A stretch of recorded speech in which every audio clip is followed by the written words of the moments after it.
भारत माता की। ಹೊಯ್ಸಳ ಶಿಲ್ಪ ಕಲೆಗಳ ಬಿಡಿನ ಸಹೋದರ ಸಹೋದರಿಯರಿಗೆ ನಮಸ್ಕಾರಗಳು.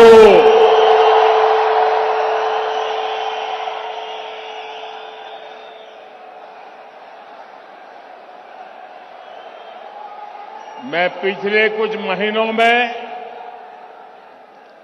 अनेक बार कर्नाटका आया हूं, अलग अलग क्षेत्रों में गया हूं. कल से भी मैं कई जगह जनसंपर्क कर चुका हूं. हर जगह एक ही आवाज मुझे सुनाई दे रही है, एक ही मंत्र सुनाई दे रहा है, एक ही नारा सुनाई दे रहा है, एक ही संकल्प सुनाई दे रहा है. ई बारिया निर्धारा, ई बारिया निर्धारा, ई बारिया निर्धारा. यही जोश और जज्बा मैं हासन में भी देख रहा हूं.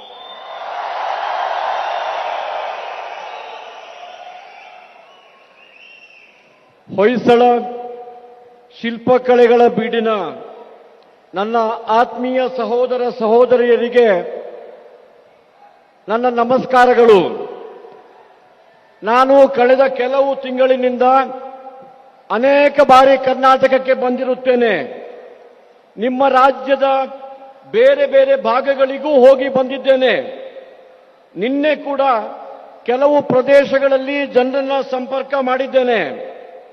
ನನ್ನ ಪ್ರವಾಸದ ಮೂಲಕ ನಾನು ಕಂಡುಕೊಂಡಿರುವ ಕರ್ನಾಟಕ ಜನತೆಯ ಅಭಿಪ್ರಾಯ, ಈ ಬಾರಿಯ ನಿರ್ಧಾರ ಬಹುಮತದ ಬಿಜೆಪಿ ಸರ್ಕಾರ.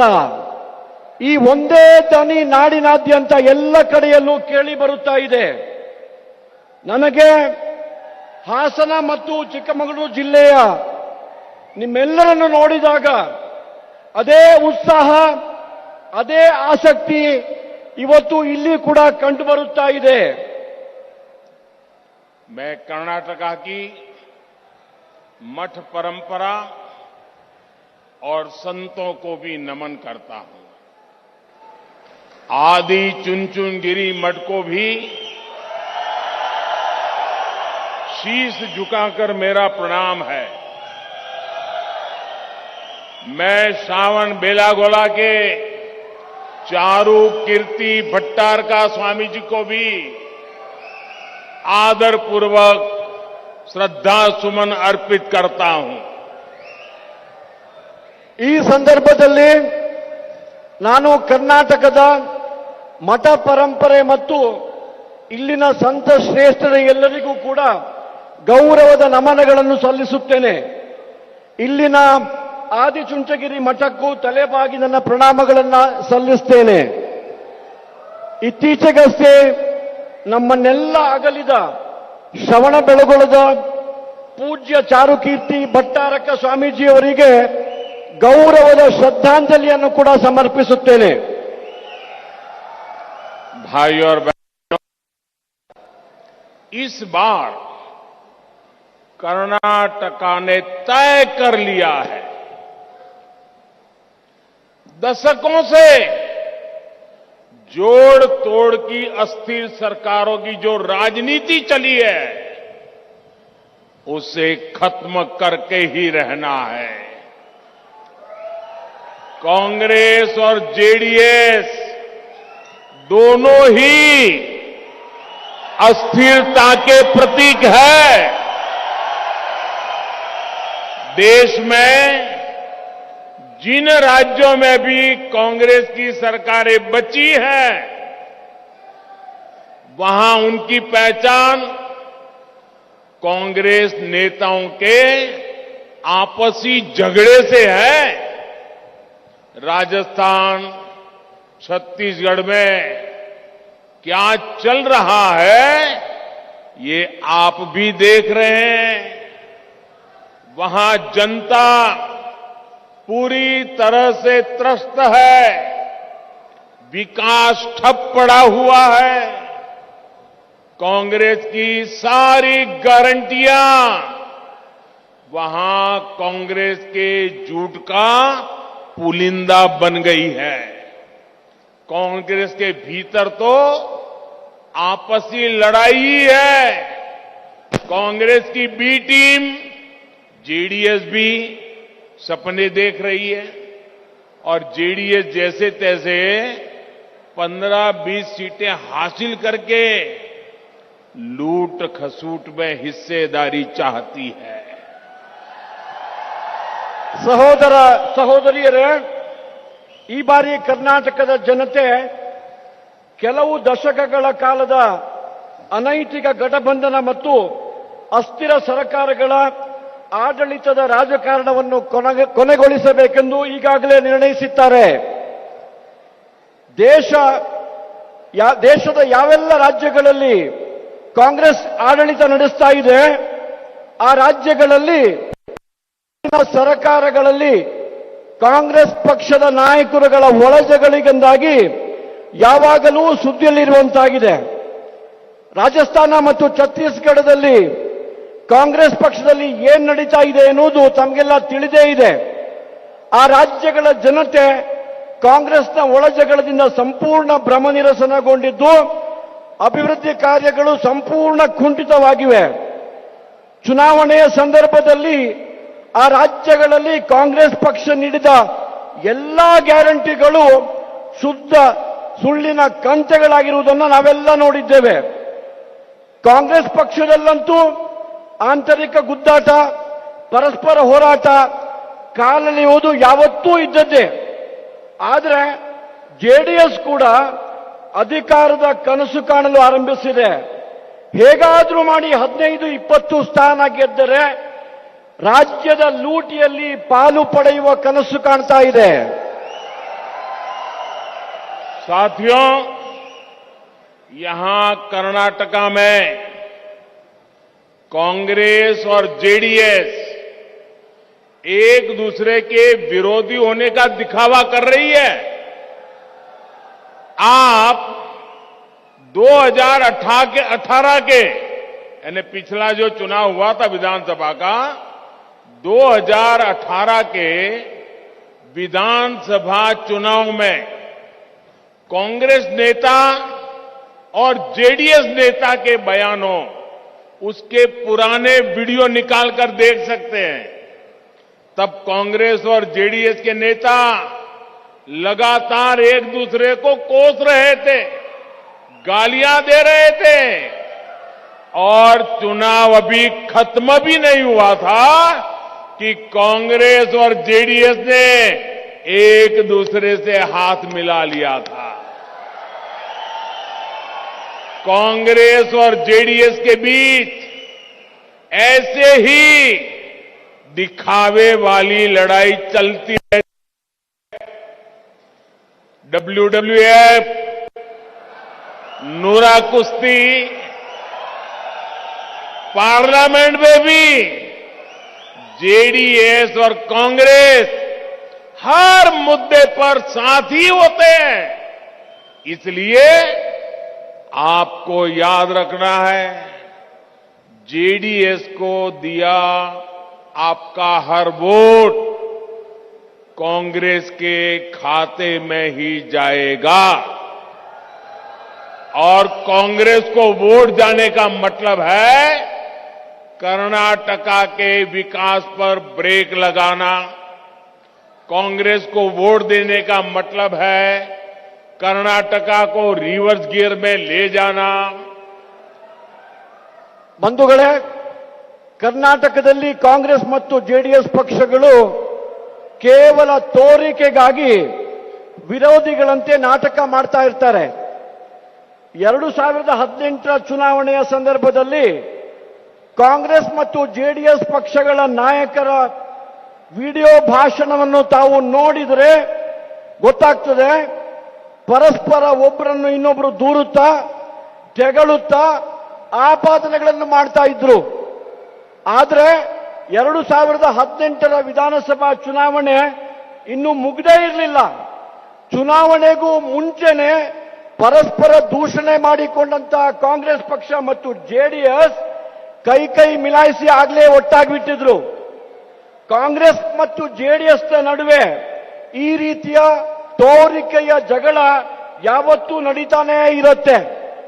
ಆದರೆ ಪಾರ್ಲಿಮೆಂಟ್ನಲ್ಲಿ ಕೂಡ ಕಾಂಗ್ರೆಸ್ ಮತ್ತು ಜೆಡಿಎಸ್ ಪ್ರತಿ ವಿಷಯದಲ್ಲೂ ಕೂಡ ಒಬ್ಬರಿಗೆ ಇನ್ನೊಬ್ಬರು ಪರಸ್ಪರ ಬೆಂಬಲ ನೀಡ್ತಾನೆ ಬಂದಿದ್ದಾರೆ.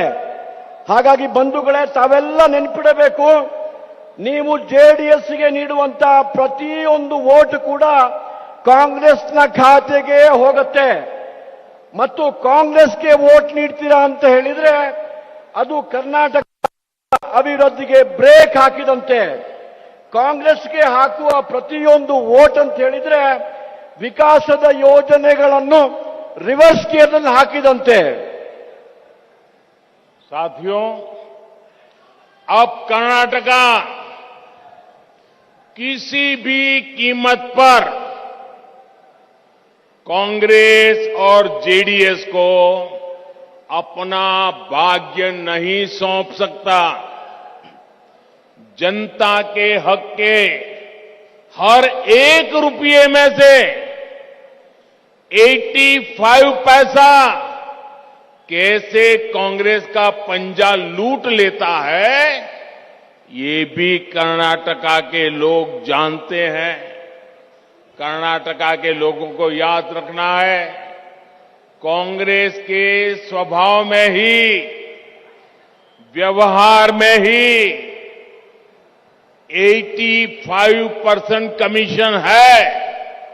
आज दुनिया की बड़ी बड़ी कंपनियां भारत आना चाहती हैं. बीजेपी की डबल इंजन सरकार में कर्नाटका में विदेशी निवेश लगातार बढ़ रहा है. कर्नाटका को देश का नंबर 1 बनाने के लिए बीजेपी सरकार बहुत जरूरी है. ಸ್ನೇಹಿತರೆ, ಕರ್ನಾಟಕದ ರಾಜ್ಯದ ಜನತೆ ಯಾವುದೇ ಪರಿಸ್ಥಿತಿಯಲ್ಲೂ ಕೂಡ ನಮ್ಮ ಭವಿಷ್ಯದ ಭಾಗ್ಯವನ್ನ ಕಾಂಗ್ರೆಸ್ ಮತ್ತು ಜನತಾ ಪಾರ್ಟಿಯ ಕೈಯಲ್ಲಿ ಇಡುವಂತೆಯೇ ಇಲ್ಲ. ಜನತೆಯ ಹಕ್ಕಿನ ಪ್ರತಿಯೊಂದು ರೂಪಾಯಿಯಲ್ಲಿ ಕಾಂಗ್ರೆಸ್ ಪಕ್ಷದ ಕೈ 85 ಪೈಸೆ ಲೂಟಿ ಮಾಡ್ತಾ ಇತ್ತು. ಕರ್ನಾಟಕದ ಜನತೆ ನೀವಿದನ್ನ ಚೆನ್ನಾಗಿ ತಿಳಿದುಕೊಂಡಿದ್ದೀರಿ. ನೀವೆಲ್ಲ ನೆನಪಿಟ್ಕೊಳ್ಬೇಕು, ಕಾಂಗ್ರೆಸ್ನ ಸ್ವಭಾವದಲ್ಲಿ, ಕಾಂಗ್ರೆಸ್ನ ವ್ಯವಹಾರದಲ್ಲಿ ಯಾವತ್ತೂ 85% ಕಮಿಷನ್ ಇದ್ದೇ ಇರುತ್ತೆ. ಇಂದು ಜಗತ್ತಿನ ದೊಡ್ಡ ದೊಡ್ಡ ಕಂಪನಿಗಳು ಭಾರತದಲ್ಲಿ ಬಂಡವಾಳ ಹೂಡಿಕೆಗಾಗಿ ಬರ್ತಾ ಇದ್ದಾರೆ. ಬಿಜೆಪಿಯ ಡಬಲ್ ಇಂಜಿನ್ ಸರ್ಕಾರದ ಎಲ್ಲ ಯೋಜನೆಗಳಿಂದಾಗಿ ಕರ್ನಾಟಕದಲ್ಲಿ ನಿರಂತರವಾಗಿ ವಿದೇಶಿ ಹೂಡಿಕೆ ಜಾಸ್ತಿ ಆಗ್ತಾ ಇದೆ. ಕರ್ನಾಟಕವನ್ನು ರಾಷ್ಟ್ರದ ನಂಬರ್ 1 ರಾಜ್ಯವನ್ನಾಗಿ ಮಾಡಲಿಕ್ಕೆ ಇಲ್ಲಿ ಬಿಜೆಪಿ ಸರ್ಕಾರ अत्यंत आवश्यकवाಗಿದೆ.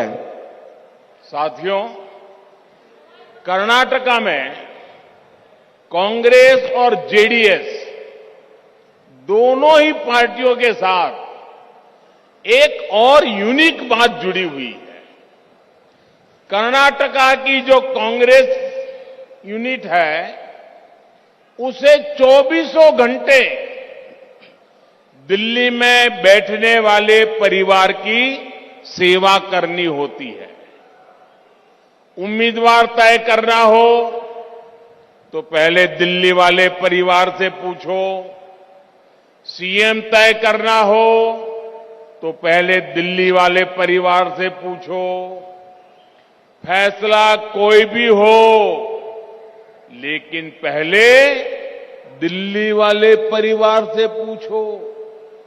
कांग्रेस में जिसने इस परिवार के सामने घुटने टेके वही कांग्रेस में टिक पाया. दूसरी तरफ कर्नाटका में एक पार्टी जेडीएस भी है ये पार्टी भी पूरी तरह से एक परिवार की प्राइवेट लिमिटेड पार्टी है। इस पार्टी के बड़े चेहरे अपनी सारी ताकत अपने परिवार को बसाने में ही खर्च कर रहे हैं। पार्टी से जुड़ी ज्यादातर हेडलाइन यही होती है कि परिवार के किस सदस्य का पलड़ा भारी है। इस बात की चर्चा नहीं होती कि उनके पास लोगों के लिए क्या एजेंडा है। ಬಂಧುಗಳೇ, ಕರ್ನಾಟಕದಲ್ಲಿ ಕಾಂಗ್ರೆಸ್ ಪಕ್ಷ ಮತ್ತು ಜೆಡಿಎಸ್ ಪಕ್ಷಗಳ ನಡುವೆ ಇನ್ನೊಂದು ವಿಚಿತ್ರವಾದ ಸಮಾನತೆ ಇದೆ. ಕರ್ನಾಟಕದ ಕಾಂಗ್ರೆಸ್ ಪಕ್ಷಕ್ಕೆ ದಿನದ 24 ಗಂಟೆಗಳಿಗೂ ಕಾಲ ದೆಹಲಿಯಲ್ಲಿ ನಡೆಸಿರುವಂತಹ ಒಂದು ಪರಿವಾರದ ಸೇವೆ ಮಾಡುವಂತ ಅನಿವಾರ್ಯತೆ ಇದೆ. ಅಭ್ಯರ್ಥಿ ಯಾರು ಅಂತ ನಿರ್ಣಯ ಆಗಬೇಕು, ದೆಹಲಿ ಪರಿವಾರನ ಕೇಳಬೇಕು. ಸಿಎಂ ಯಾರು ಅಂತ ನಿರ್ಣಯ ಆಗಬೇಕು, ದೆಹಲಿ ಪರಿವಾರವನ್ನ ಕೇಳಬೇಕು. ನಿರ್ಣಯ ಯಾವುದೇ ಇರಲಿ, ಮೊದಲು ದೆಹಲಿಯ ಪರಿವಾರವನ್ನೇ ಕೇಳಬೇಕು. ಯಾರು ಕಾಂಗ್ರೆಸ್ ಪಕ್ಷದಲ್ಲಿದ್ದು ಈ ಪರಿವಾರದ ಮುಂದೆ ಮಂಡಿ ಉರಿದ್ದಾರೆ ಅವರಿಗೆ ಮಾತ್ರ ಪಕ್ಷದಲ್ಲಿ ಅವಕಾಶಗಳಿದ್ದಾವೆ. ಇನ್ನೊಂದೆಡೆ ಕರ್ನಾಟಕದಲ್ಲಿ ಜೆಡಿಎಸ್ ಪಕ್ಷವೂ ಇದೆ. ಈ ಪಕ್ಷವೂ ಕೂಡ ಕಾಂಗ್ರೆಸ್ನಂತೆ ಒಂದು ಪರಿವಾರದ ಪ್ರೈವೇಟ್ ಲಿಮಿಟೆಡ್ ಪಾರ್ಟಿ ಆಗಿದೆ. ಈ ಪಕ್ಷದ ದೊಡ್ಡ ಮುಖ ತಮ್ಮೆಲ್ಲ ಶಕ್ತಿಯನ್ನ ತಮ್ಮ ಪರಿವಾರವನ್ನು ಕರ್ನಾಟಕದಲ್ಲಿ ಇನ್ನಷ್ಟು ಗಟ್ಟಿಗೊಳಿಸಲು ವ್ಯವಸ್ಥಿತವಾಗಿ ವಿನಿಯೋಗಿಸ್ತಾ ಇದ್ದಾರೆ. ಈ ಎರಡೂ ಪಕ್ಷಗಳಲ್ಲಿ ಪರಿವಾರದ ಹಿತಾಸಕ್ತಿ ಬಿಟ್ಟು ನಾಡಿನ ಜನತೆಗಾಗಿ, ಜನಸಾಮಾನ್ಯರಿಗಾಗಿ ಅವರ ಎಜೆಂಡಾ ಏನು, ಅವರ ಕಾರ್ಯಸೂಚಿ ಏನು, ಇದರ ಬಗ್ಗೆ ಅವರು ಯಾವತ್ತೂ ಮಾತನಾಡುವುದಿಲ್ಲ. बेटी तुम कब से हाथ हिला रही हो, मैंने देख लिया, थक जाओगी।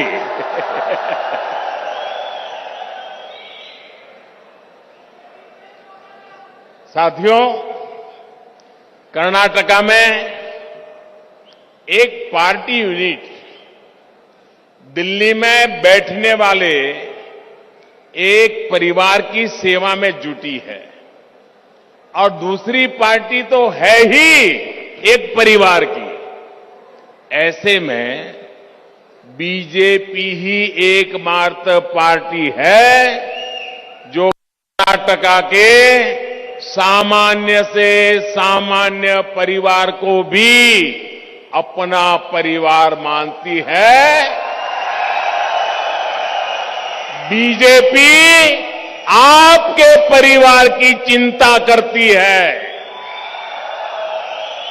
ये बीजेपी है जिसे आपके परिवार की फिक्र है और जो आपके परिवार के लिए मुफ्त स्वास्थ्य सेवा जैसी योजनाएं लाई है। ये बीजेपी है जिसे आपके परिवार की परवाह है और जो मुफ्त वैक्सीन उपलब्ध कराती है। ये बीजेपी है जो आपके परिवार के बारे में सोचती है और जो गरीब के लिए पक्के घर बना रही है। ये बीजेपी है जिसे आपके परिवार की चिंता है और जो बिजली, नल से जल और सिंचाई की सुविधाएं दे रही है। ಬಂಧುಗಳೇ, ಕರ್ನಾಟಕದಲ್ಲಿ ಒಂದು ಪಕ್ಷ ದಿಲ್ಲಿಯಲ್ಲಿರುವ ಪರಿವಾರದ ಸೇವೆಯಲ್ಲಿ ತೊಡಗಿದ್ರೆ ಇನ್ನೊಂದು ಪಕ್ಷ ಕೇವಲ ಒಂದು ಪರಿವಾರದ ಪಕ್ಷವಾಗಿರುವುದು ನಮಗೆಲ್ಲ ಗೊತ್ತಿದೆ. ಹೀಗಿರುವಾಗ ಬಿಜೆಪಿಗೆ ಮಾತ್ರ ಕರ್ನಾಟಕದಲ್ಲಿ ಜನಸಾಮಾನ್ಯರನ್ನೇ ತನ್ನ ಪರಿವಾರ ಎಂದು ಪರಿಗಣಿಸಿ ನಿರಂತರವಾಗಿ ಜನಸಾಮಾನ್ಯರ ಸಮಸ್ಯೆಗಳ ಪರಿಹಾರದ ಬಗ್ಗೆ ಚಿಂತಿಸ್ತಾ ಇದೆ. ನಿಮ್ಮ ಇದೇ ಬಿಜೆಪಿ ನಾಡಿನ ಜನತೆಯನ್ನೇ ಪರಿವಾರ ಎಂದು ಪರಿಗಣಿಸಿ ಉಚಿತವಾಗಿ ದೇಶದ ಎಲ್ಲ ದೇಶವಾಸಿಗಳಿಗೆ ಫ್ರೀ ವ್ಯಾಕ್ಸಿನ್ ನೀಡಿದೆ. ಇದೇ ಬಿಜೆಪಿ ತನ್ನ ಪರಿವಾರದ ಬಗ್ಗೆ, ತಮ್ಮೆಲ್ಲರ ಬಗ್ಗೆ ಚಿಂತಿಸುತ್ತಾ ಬಡವರಿಗೆ ಪಕ್ಕಾ ಮನೆಗಳನ್ನು ಕಟ್ಟಿಸಿಕೊಡ್ತಾ ಇದೆ. ಇದೇ ಬಿಜೆಪಿ ತನ್ನ ಪರಿವಾರದ ಬಗ್ಗೆ ಚಿಂತಿಸುತ್ತಾ ನಿಮ್ಮೆಲ್ಲರಿಗೆ ವಿದ್ಯುತ್, ನಿಮ್ಮೆಲ್ಲರ ಮನೆ ಮನೆಗೆ ನಲ್ಲಿ ನೀರು ಮತ್ತು ಕೃಷಿ ಭೂಮಿಗೆ ನೀರಿನ ಸೌಲಭ್ಯ ಒದಗಿಸುವಂತಹ ಕಾರ್ಯಕ್ರಮಗಳನ್ನು ಹಮ್ಮಿಕೊಂಡಿದೆ. भाइयों और बहनों, कांग्रेस जेडीएस की नीति रही है, इससे छीनो उसको दो। सामाजिक न्याय के नाम पर इन्होंने यही किया और आज भी वही राजनीति कर रहे हैं। कांग्रेस ने तुष्टीकरण किया, बीजेपी ने संतुष्टीकरण पर बल दे रही है। ये कांग्रेस का तुष्टीकरण था, जिसके कारण एससी, एसटी, ओबीसी की एक बहुत बड़ी आबादी तक मूल सुविधाएं नहीं पहुंच पाई। पिछले 9 वर्षों में हमने आवश्यकते, आकांक्षे, अवकाशा, मत्तु और गौरवा जैसे पहलुओं पर काम किया है। बीजेपी सरकार की योजनाओं ने गरीब को सुविधा भी दी है, उसका स्वाभिमान भी बढ़ाया है। यहां इस क्षेत्र में डबल इंजन सरकार की वजह से इंफ्रास्ट्रक्चर में काफी सुधार आया है। यहां हासन में भी स्वास्थ्य सुविधाएं हो, नए मेडिकल कॉलेज का निर्माण हो, इसने गरीबों का जीवन आसान बनाया है। ಸಹೋದರ ಸಹೋದರಿಯರೇ, ಒಬ್ಬರಿಂದ ಕಸಿದುಕೊಂಡು ಇನ್ನೊಬ್ಬರಿಗೆ ನೀಡುವುದೇ ಕಾಂಗ್ರೆಸ್ ಮತ್ತು ಜೆಡಿಎಸ್ನ ನೀತಿಯಾಗಿದೆ. ಸಾಮಾಜಿಕ ನ್ಯಾಯದ ಹೆಸರಿನಲ್ಲಿ ಇಷ್ಟು ವರ್ಷಗಳ ಕಾಲ ಕಾಂಗ್ರೆಸ್ ಮತ್ತು ಜೆಡಿಎಸ್ ಇದನ್ನೇ ಮಾಡಿಕೊಂಡು ಬಂದಿದ್ದು, ಇನ್ನು ಮುಂದುವರಿದು ಇದೇ ರಾಜಕೀಯವನ್ನ ಮುಂದುವರಿಸುವುದು ಕಾಣ್ತಾ ಇದೆ.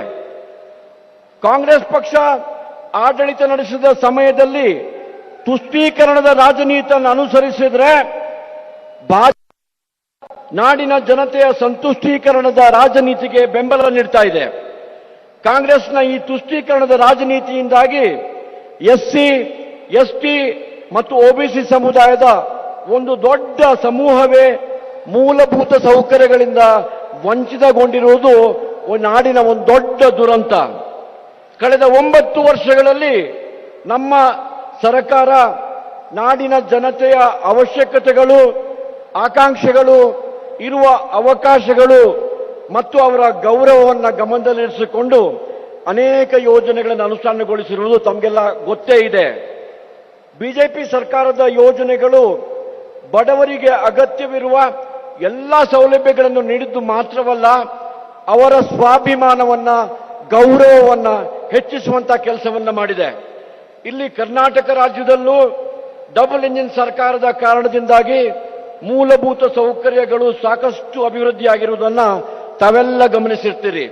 ಹಾಸನ ಜಿಲ್ಲೆಯಲ್ಲಿ ಕೂಡ ಆರೋಗ್ಯ ಕ್ಷೇತ್ರದಲ್ಲಿನ ಸುಧಾರಣೆಗಳು, ಹೊಸ ಮೆಡಿಕಲ್ ಕಾಲೇಜಿನ ಸ್ಥಾಪನೆ ಈ ಭಾಗದ ಬಡ ಜನರ ಜೀವನದ ಮಟ್ಟವನ್ನ ಸುಧಾರಣೆಗೊಳಿಸುವುದರಲ್ಲಿ ದೊಡ್ಡ ಕೆಲಸ ಮಾಡಿದೆ.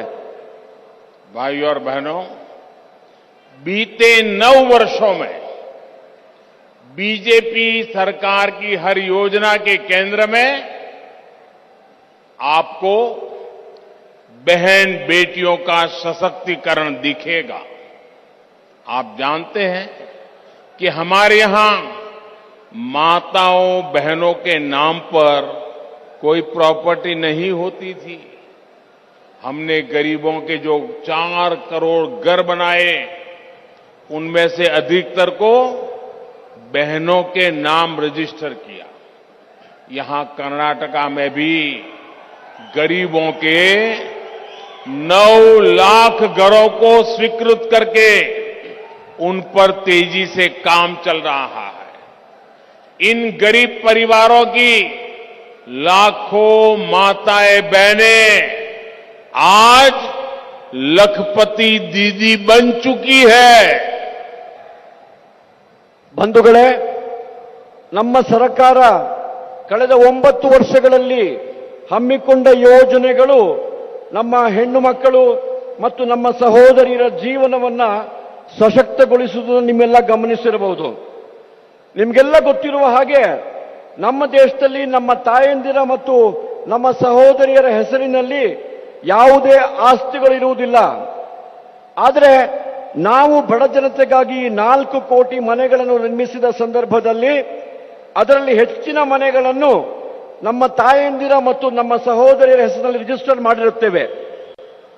ಈ ನಿರ್ಣಯದಿಂದಾಗಿ ಈ ಮನೆಗಳ ಮತ್ತು ಪರಿವಾರಗಳ ಲಕ್ಷ ಲಕ್ಷ ತಾಯಂದಿರು ಮತ್ತು ಸಹೋದರಿಯರು ಇಂದು ಲಕ್ಷಾಧಿಪತಿಗಳಾಗಿರುತ್ತಾರೆ. ಕರ್ನಾಟಕದಲ್ಲಿ ಬಡವರಿಗಾಗಿ 9 ಲಕ್ಷ ಮನೆಗಳ ವಿನಂತಿಯನ್ನು ಸ್ವೀಕರಿಸಿದ್ದು ಈ ಕುರಿತಾಗಿ ಅತ್ಯಂತ ವೇಗದಲ್ಲಿ ಕೆಲಸ ನಡೀತಾ ಇದೆ. भाइयों और बहनों, हमारा गांव, हमारा किसान कांग्रेस के शासनकाल में हमेशा उपेक्षित रहा है. कांग्रेस की सरकारों के दौरान किसान को कर्ज माफी के नाम पर ठगा जाता था, जबकि बीजेपी सरकार ने छोटे से छोटे किसान को भी पीएम किसान सम्मान निधि का सहारा दिया. केंद्र सरकार पीएम किसान निधि के जो पैसे भेजती है उसमें यहां की बीजेपी सरकार प्रति किसान 4,000 रुपये जोड़ देती है. यही तो डबल इंजन सरकार का डबल फायदा है. इसी वजह से यहां कर्नाटक के किसानों को पीएम किसान सम्मान निधि के 18,000 करोड़ रुपये मिल चुके हैं. ಸಹೋದರ ಸಹೋದರಿಯರೇ, ಕಾಂಗ್ರೆಸ್ನ ಆಡಳಿತದ ಅವಧಿಯಲ್ಲಿ ನಮ್ಮ ಹಳ್ಳಿಗಳನ್ನ ಮತ್ತು ನಮ್ಮ ಹಳ್ಳಿಯ ರೈತರನ್ನ ನಿರಂತರವಾಗಿ ಕಡೆಗಣಿಸಿಕೊಂಡು ಬಂದಿರುವುದು ವಾಸ್ತವ. ಕಾಂಗ್ರೆಸ್ನ ಆಡಳಿತ ಕಾಲದಲ್ಲಿ ಸಾಲ ಮನ್ನಾದ ಹೆಸರಿನಲ್ಲಿ ರೈತರನ್ನು ಮೋಸಕ್ಕೆ ಒಳಪಡಿಸಲಾಗ್ತಾ ಇತ್ತು. ಆದರೆ ಬಿಜೆಪಿ ಸರ್ಕಾರ ಕಿಸಾನ್ ಸಮ್ಮಾನ್ ಯೋಜನೆ ಹೆಸರಿನಲ್ಲಿ ಸಣ್ಣ ಸಣ್ಣ ರೈತರನ್ನು ಕೂಡ ಸಹಾಯಧನದ ಮೂಲಕ ಬೆಂಬಲಿಸಿದೆ. ಕೇಂದ್ರ ಸರ್ಕಾರ ನೀಡುವಂತಹ ರೂಪಾಯಿ 6,000ದ ಪಿಎಂ ಕಿಸಾನ್ ನಿಧಿಯ ಜೊತೆಗೆ ಇಲ್ಲಿನ ರಾಜ್ಯದ ಬಿಜೆಪಿ ಸರ್ಕಾರ ರೂಪಾಯಿ 4,000ದ ಸಹಾಯ ನೀಡಿ ಪ್ರತಿ ರೈತನಿಗೆ ರೂಪಾಯಿ 10,000 ಸಿಗುವಂತಾಗಿದೆ. ಇದೇ ಡಬಲ್ ಇಂಜಿನ್ ಸರ್ಕಾರದ ಡಬಲ್ ಲಾಭ. ಇದರಿಂದಾಗಿ ಕರ್ನಾಟಕದ ರೈತರಿಗೆ ಕಿಸಾನ್ ಸಮ್ಮಾನ್ ಯೋಜನೆಯಲ್ಲಿ 18,000 ಕೋಟಿ ರೂಪಾಯಿಗಳು ಈಗಾಗಲೇ ಅವರ ಬ್ಯಾಂಕ್ ಖಾತೆಗೆ ಜಮಾಗೊಂಡಿದೆ. साथियों, बीजेपी सरकार किसानों के हितों को सर्वोपरि रखती है. हमारी कोशिश किसानों की आय बढ़ाने और खेती का खर्च कम करने की है. आज अंतर्राष्ट्रीय बाजार में यूरिया की कीमत 50 रुपया प्रति किलो से ज्यादा है. 1 किलो का 50 रुपीस. वहीं बीजेपी सरकार देश के हर किसान को यूरिया 5 या 6 रुपये प्रति किलो की दर से यूरिया उपलब्ध करा रही है. 50 रुपये में लेते हैं, 5 या 6 रुपये में देते हैं. किसानों पर यूरिया की बढ़ी हुई कीमतों का बोझ न पड़े, इसके लिए पिछले साल हमारी सरकार ने 2.25 लाख करोड़ रुपए खर्च किए हैं. जब गरीब के लिए, किसान के लिए संवेदनशील सरकार होती है तो किसानों की भलाई के लिए ऐसे ही काम करती है. कांग्रेस ने जो यूरिया में भी घोटाले करके किसानों को बड़ा नुकसान पहुंचाया था, बीजेपी सरकार जिस तरह नैनो यूरिया को बढ़ावा दे रही है, उससे भी किसानों का लाभ हो रहा है। नैनो यूरिया यानी यूरिया की एक पूरी बोरी की ताकत आधे लीटर वाली बोतल में समा जाती है। इससे यूरिया की ढुलाई में होने वाला किसानों का खर्च भी बच रहा है। फर्टिलाइजर के अलग अलग नाम से किसानों को भ्रम न हो, इसके लिए बीजेपी सरकार ने फर्टिलाइजर के लिए एक नाम भारत फर्टिलाइजर भी शुरू किया है। ಸ್ನೇಹಿತರೆ, ನಮ್ಮ ಬಿಜೆಪಿ ಸರ್ಕಾರ ರೈತರ ಹಿತಾಸಕ್ತಿಗಳನ್ನು ಅತ್ಯಂತ ಪ್ರಮುಖ ಆದ್ಯತೆಯನ್ನಾಗಿ ಪರಿಗಣಿಸಿ ನಿಮ್ಮ ಆದಾಯವನ್ನು ಹೆಚ್ಚಿಸಲು ಮತ್ತು ಕೃಷಿಯ ಖರ್ಚನ್ನು ಕಡಿಮೆ ಮಾಡಲು ಎಲ್ಲಾ ಪ್ರಯತ್ನಗಳನ್ನು ಮಾಡ್ತಾ ಇದೆ. ಅಂತಾರಾಷ್ಟ್ರೀಯ ಮಾರುಕಟ್ಟೆಯಲ್ಲಿ ಯೂರಿಯಾದ ಬೆಲೆ ಪ್ರತಿ ಕೆಜಿಗೆ 50ರಷ್ಟು ಹೆಚ್ಚಿರುವ ಸಂದರ್ಭದಲ್ಲಿ ನಮ್ಮ ದೇಶದಲ್ಲಿ ನಮ್ಮ ರೈತರಿಗೆ ಯೂರಿಯಾ ಗೊಬ್ಬರ ಕಿಲೋ ಒಂದಕ್ಕೆ ಕೇವಲ 5-6 ರೂಪಾಯಿಲಿ ಸಿಗುವಂತೆ ಮಾಡಿದೆ. ಈ ಯೂರಿಯಾದ ಬೆಲೆ ಏರಿಕೆಯ ಭಾರ ನಮ್ಮ ರೈತರ ಮೇಲೆ ಬೀಳದಂತೆ ಮಾಡುವುದಕ್ಕಾಗಿ ನಮ್ಮ ಕೇಂದ್ರ ಸರ್ಕಾರ ಕಳೆದ ವರ್ಷ 2.25 ಲಕ್ಷ ಕೋಟಿಯಷ್ಟು ಯೂರಿಯಾ ಸಬ್ಸಿಡಿಗಾಗಿ ಖರ್ಚು ಮಾಡಿದೆ. ಯಾವಾಗ ಬಡವರ ಕುರಿತಾಗಿ ಮತ್ತು ರೈತರ ಪರವಾಗಿ ಅನುಕಂಪ ಇರುವಂತ ಒಂದು ಸಂವೇದನಶೀಲ ಸರ್ಕಾರ ಇರುತ್ತೋ ಆಗ ಮಾತ್ರ ಈ ರೀತಿಯ ಕಾರ್ಯಗಳು ಸಾಧ್ಯ. ಕಾಂಗ್ರೆಸ್ ಸರ್ಕಾರ ಅಧಿಕಾರದಲ್ಲಿದ್ದಾಗ ಯೂರಿಯಾ ವ್ಯವಹಾರದಲ್ಲೂ ಭ್ರಷ್ಟಾಚಾರ ನಡೆಸಿ ರೈತ ಬಂಧುಗಳಿಗೆ ದೊಡ್ಡ ನಷ್ಟ ಮಾಡಿರುವುದು ನಮಗೆಲ್ಲ ಗೊತ್ತೇ ಇದೆ. ಬಂಧುಗಳೇ, ಬಿಜೆಪಿ ಸರ್ಕಾರ ನ್ಯಾನೋ ಯೂರಿಯಾದ ಬಳಕೆಯನ್ನು ಪರಿಚಯಿಸಿ ಪ್ರೋತ್ಸಾಹ ನೀಡುವುದರ ಮೂಲಕ ರೈತರಿಗೆ ಇನ್ನಷ್ಟು ಹೆಚ್ಚು ಲಾಭ ಸಿಗುವಂತೆ ಮಾಡ್ತಾ ಇರುವುದು ನಮ್ಮ ಪಕ್ಷದ ರೈತ ಪರ ನಿಲುವಿಗೆ ಸಾಕ್ಷಿಯಾಗಿದೆ. ನ್ಯಾನೋ ಯೂರಿಯಾ ಬಳಕೆ ಅಂದ್ರೆ 1 ಚೀಲ ಯೂರಿಯಾದ ಶಕ್ತಿಯನ್ನ, ಯೂರಿಯಾದ ಪವರ್ ಅನ್ನ ಕೇವಲ ಅರ್ಧ ಲೀಟರ್ನ ಬಾಟ್ಲಿಯಲ್ಲಿ ತುಂಬಿಸಿ ಉಪಯೋಗಿಸುವುದು. ಇದರಿಂದಾಗಿ ಯೂರಿಯಾದ ಬಳಕೆಯ ಖರ್ಚು ದೊಡ್ಡ ಪ್ರಮಾಣದಲ್ಲಿ ಕಡಿಮೆಯಾಗುವುದಲ್ಲದೆ ರೈತರಿಗೆ ದೊಡ್ಡ ಪ್ರಮಾಣದ ಅನುಕೂಲವಾಗುತ್ತೆ. ರಾಸಾಯನಿಕ ಗೊಬ್ಬರಗಳನ್ನು ಬೇರೆ ಬೇರೆ ಹೆಸರುಗಳಲ್ಲಿ ಉಪಯೋಗ ಮಾಡುವುದರಿಂದ ಉಂಟಾಗುವ ಗೊಂದಲದ ನಿವಾರಣೆಗಾಗಿ ಮತ್ತು ರೈತರ ಅನುಕೂಲಕ್ಕಾಗಿ ಭಾರತ್ ಫರ್ಟಿಲೈಸರ್ ಎಂಬುವ ಸಂಸ್ಥೆಯನ್ನ ಭಾರತೀಯ ಜನತಾ ಪಾರ್ಟಿ ನಮ್ಮೆಲ್ಲ ರೈತರಿಗಾಗಿ ಪ್ರಾರಂಭಿಸಿದ್ದೇವೆ. साथियों, कर्नाटका को नंबर 1 बनाने के लिए यहां आधुनिक इंफ्रास्ट्रक्चर होना उतना ही जरूरी है. इसलिए बीजेपी सरकार कर्नाटका को 21वीं सदी के आधुनिक इंफ्रा से जोड़ रही है. यहां का स्टेट हाईवे अब नेशनल हाईवे हो गया है. शानदार सड़क बन गई है. यहां कई प्रोजेक्ट पर काम चल रहा है. रेलवे की सुविधाओं का अभूतपूर्व विस्तार हो रहा है. यूपीए सरकार के दौरान जितना बजट कर्नाटका को मिलता था उससे कई गुना अधिक बजट आज दिल्ली सरकार दे रही है. डबल इंजन सरकार नहीं होती तो इतनी तेजी से के दोहरीकरण, बिजलीकरण का काम नहीं हो पाता. ಬಂಧುಗಳೇ, ತಮಗೆಲ್ಲ ತಿಳಿದಿರುವಂತೆ ಕರ್ನಾಟಕವನ್ನು ನಮ್ಮ ದೇಶದ ನಂಬರ್ 1 ರಾಜ್ಯವನ್ನಾಗಿಸಲು ಇಲ್ಲಿರುವ ಅತ್ಯಾಧುನಿಕ ಮೂಲಭೂತ ಸೌಕರ್ಯವನ್ನು ಒದಗಿಸುವುದು ಅತ್ಯಂತ ಅವಶ್ಯಕ. ಇದಕ್ಕಾಗಿ ಬಿಜೆಪಿ ಸರ್ಕಾರ ಕರ್ನಾಟಕದಲ್ಲಿ 21ನೇ ಶತಮಾನದ ಆಧುನಿಕ ಮೂಲಭೂತ ಸೌಕರ್ಯಗಳನ್ನು ಒದಗಿಸಲು ಕಟಿಬದ್ಧವಾಗಿದೆ.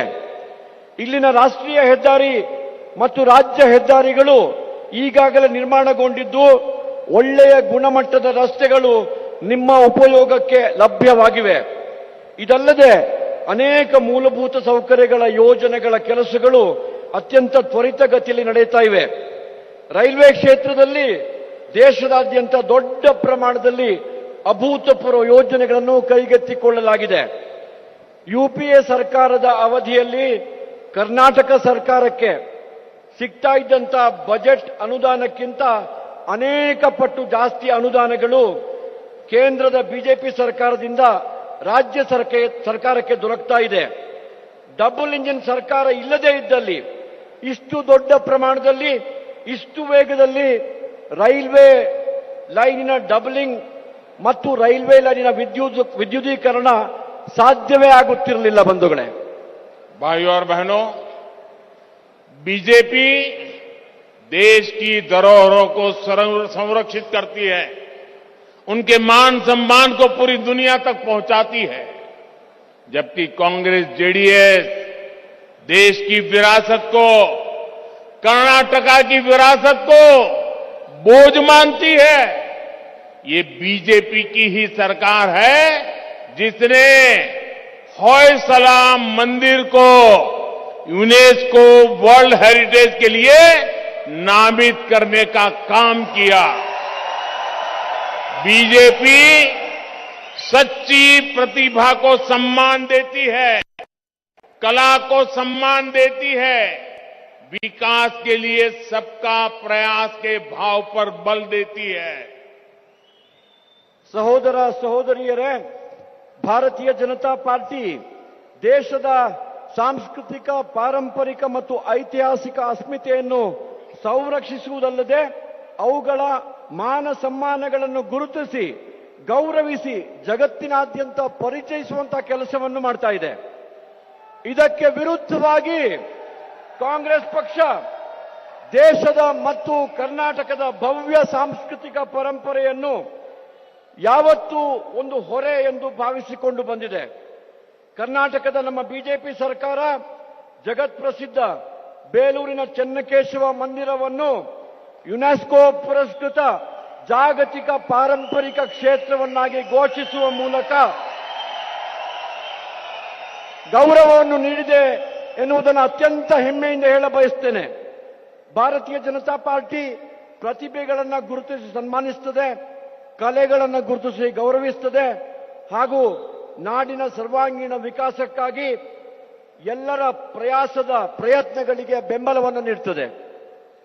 भाइयों बहनों, 10 मई को मतदान के दिन आपको एक बात जरूर याद रखनी है, कमल को दिया आपका हर वोट यहां कर्नाटका का भविष्य तय करेगा. ई बारिया निर्धारा,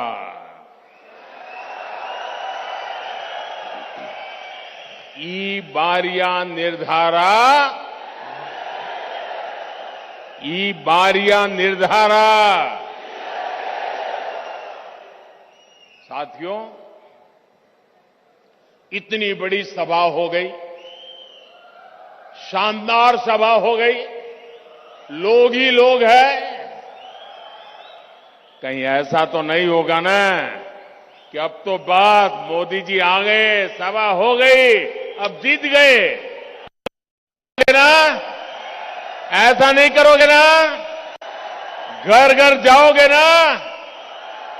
हर बूथ में जाओगे, एक एक मतदाता को मिलोगे, सबसे ज्यादा मतदान कराओगे, पक्का कराओगे? अच्छा, मेरा एक काम करोगे? देखिए, आप ठंडे पड़ गए.